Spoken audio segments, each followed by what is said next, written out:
Pessoal, vem comigo, no caminho eu explico nosso canal de livros e bate-papos. Eu sou Marco Paulo Lessa e, como eu havia prometido, eu terminei de ler o livro do Christopher Catherwood, A Loucura de Churchill, tá? Christopher Catherwood. E o livro é muito interessante, só que a gente tem que ler com bastante atenção, porque tem detalhes, tem os telegramas dele, dos sirs, os generais que eram sirs, tem o Lawrence da Arábia aqui, ele derruba um pouco aquele mito que a gente vê no filme, mas parece que muita coisa o Lawrence da Arábia fez, e uma das grandes vantagens dele é que ele falava fluentemente árabe e conhecia o Abdullah e Faisal, eles eram irmãos. E aí eu vou explicar para vocês. O Faisal era para se tornar um rei no Iraque e o príncipe Abdullah na Jordânia. Tinha uma coisa chamada Transjordânia, mas era na Jordânia. Então o livro conta a história do nascimento do Iraque, né, do Estado iraquiano, que chamava-se Mesopotâmia. Meso porque estava entre o rio Tigre e o Eufrates. Então Meso ali no meio. E Potâmia em grego significa água. Água potável, né? Tanto que tem o bicho hipopótamos, cavalo, hipopótamos do rio, o cavalo do rio, hipopótamos. Então é a história ali da Mesopotâmia. É um livro muito interessante. Só no terceiro capítulo que ele vai falar do Churchill, os dois primeiros ele dá um apanhado geral e no terceiro ele começa a falar do Churchill. Não tem nada de loucura do Churchill. Mostra um Churchill preocupado com a questão do orçamento das guerras, né? Porque a Inglaterra estava com uma frente na Irlanda, uma frente na Índia, uma frente no Iraque, problema ali no Oriente Médio. Então o livro faz esse apanhado geral, falando que o Churchill tinha uma função lá, que era a função de diminuir os gastos com as guerras e com as tropas. E uma das possíveis possibilidades era a Real Força Aérea Britânica. Poderia tomar conta dali e eles retirarem homens, porque eles traziam homens da Índia para fazer combate ali no Iraque. Aí tem a questão das etnias, né? Os xiitas, os curdos e os sunitas, já tinha essa questão. Uma das preocupações do Churchill era que os Estados Unidos se metesse ali, já era petróleo, tudo isso já era por causa do petróleo, só que o petróleo ainda não dava tanto, mas eles já tinham essa previsão de que o petróleo ia bombar. Então o livro é esse aqui, ó, A Loucura de Churchill. Tá? Eu não vi o preço, não sei onde vocês vão conseguir, porque este aqui foi emprestado. Tá? Eu vi na mesa de um amigo e o amigo disse, não, eu te empresto. Então eu fiz algumas anotações, tentei fazer, como eu quase nunca consigo, eu faço tudo de memória, já comentei isso com vocês. Então uma das brigas era que o Churchill estava no Partido Conservador e passou para o liberal, e do liberal para o conservador. Então nesse instante ele já ficou de filme queimado por uma série de políticos da época. O livro comenta... tem uma coisa muito interessante que o livro comenta, muito interessante, que o mapa do planeta, os países, os traços dos países, se nós observarmos, todo país que tem traço reto, bem provavelmente, foram fronteiras feitas em tratados entre o Iraque, o Irã, eles têm traços retos. Se a gente olhar o estado da gente aqui do Acre, o Acre fica lá em cima, na região norte do Brasil, ele é reto ali. Inclusive, se você olhar um mapa antigo do Brasil, não tinha um Acre.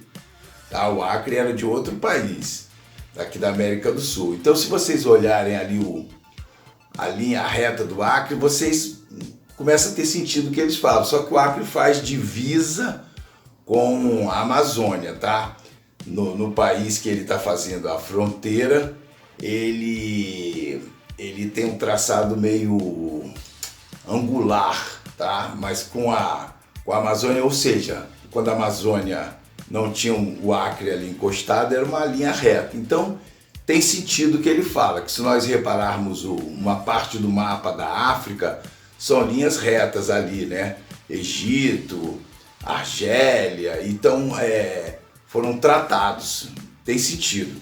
Aí o livro continua falando, ele fala da questão da Palestina, dá uma pincelada na questão da Palestina, vem até 2004, né, quando os Estados Unidos se meteu lá no Iraque, aquela guerra, vem até 2004, mas o livro se passa em 1889, 1920, 1921, vai até 1924. Aí fala do encontro do Churchill com os grandes líderes árabes, né? A Inglaterra estava ali pela questão do petróleo, e o livro tem algumas ilustrações muito interessantes. Deixa eu ver se eu acho. Aqui, não sei se vocês vão conseguir ver, ó, o Churchill está aqui nessa galera que está de camelo aqui, entre ele alguns generais e algumas figuras do mundo árabe, né, que eu não saberia precisar para vocês. Aqui foi quando o Churchill estava no encontro do Egito, acho que foi em 1921, olha aqui, ó. Tá, o Churchill é esse cara aqui da frente. E de loucura, e aqui os grandes generais que estavam com ele, o Churchill é esse senhor bem aqui, ó. E aqui uma série de generais, alguns ele identifica, o autor, o Christopher. Então é um livro muito interessante, com telegramas, com datas, as desconfianças de uns, as desconfianças de outros. E lembra muita coisa do Brasil atual, né? Essa esculhambação que o Brasil se tornou com o governo desse presidente aí, né? Do genocida.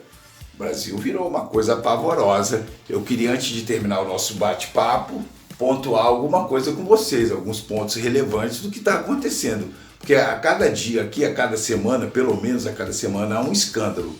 Então eu fiz aqui umas coisinhas só para pontuar, para que a gente não deixe passar em branco as coisas que estão acontecendo, que não é política. E a nossa vida é decidida por política, né? Os gregos já diziam, a vingança, né? A pior coisa para acontecer para a pessoa que não gosta de política é ser governado por um que gosta. A pior coisa para acontecer para um homem de bem é ser governado por um homem que não faz as melhores coisas. Então a gente tem que estar antenado com essas coisas do Brasil, e eu queria pontuar com vocês agora. Queria pontuar alguma coisa com vocês para falar do próximo livro, que vai ser esse aqui, ó. Livro sobre Sobral Pinto, tá? Que não é um autor brasileiro. É o John W.F. Dulles.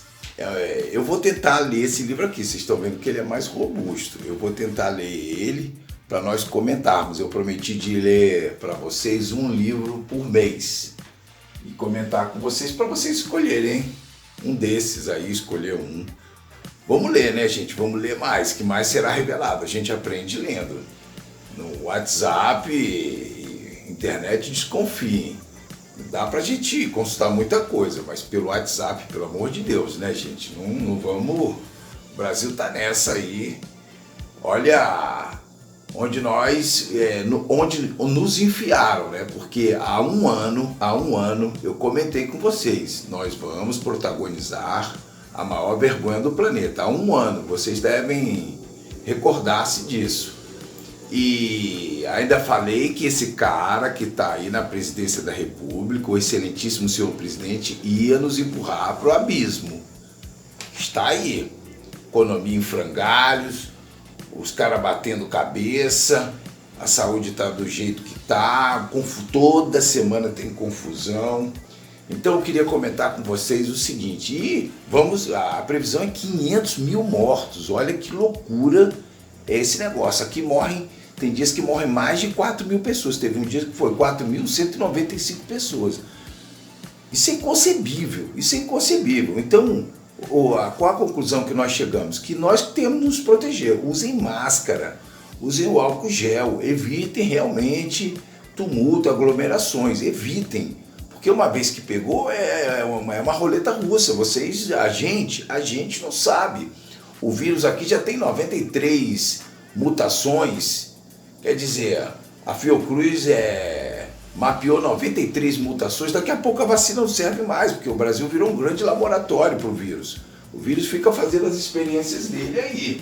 Então não podemos acreditar nessa narrativa desses loucos, que são todos loucos e maus, porque podiam ser loucos e gente boa, mas são loucos e perversos. Aí a tal da carta aberta, né? Que os economistas, 1.500 assinaturas, vem um grande economista liderando aí, até economista de esquerda, empresários, e quando eles sentiram que o excelentíssimo senhor presidente vai matar a galinha dos ovos de ouro, que é eles explorarem aqui, privilegiarem os juros, pagarem pela renda, quando ele sentiu isso, eles aí se mexeram, né? Todos se mexeram, porque até então estava tudo certo. Aí vieram com papo de máscara, afastamento e vacina, mas o lockdown eles não querem fazer, porque compromete a renda deles. Então, muito cuidado quando a elite, né, como diz o G.S. Souza, a elite do atraso se manifesta. A gente deve desconfiar de tudo desses caras, de tudo. Né? Outra coisa que eu queria comentar com vocês é que agora o Conselho de Medicina, há coisa de um mês, lançou a nota dele, publicou lá no site, contra o kit Covid, mas até então não tinha falado nada. Agora que um monte de gente aí teve intoxicação, foram envenenados, né, pela cloroquina e hidroxicloroquina, e o negócio para verme, que os caras esses laboratórios tiveram um ganho de 700%, 500%, agora eles vieram com esse papo.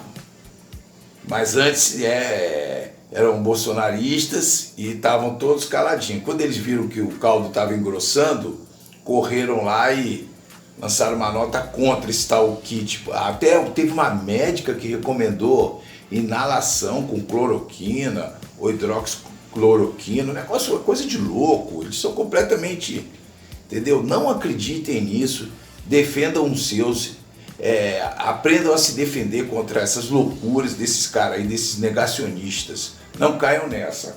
A outra coisa é o dinheiro que eles tiraram do IBGE para o censo. Tiraram 90%. Eles não querem fazer um mapa, um espelho da realidade nacional. Não tenham dúvidas. Assim como eles vieram dizer que houve um aumento de emprego. Aí você vai lá ver o critério, eles botaram camelô, livre iniciativa, um monte de gente que não tem carteira assinada e dizendo que teve aumento. Não teve nada, é tudo papo furado. O desemprego está assolando aí.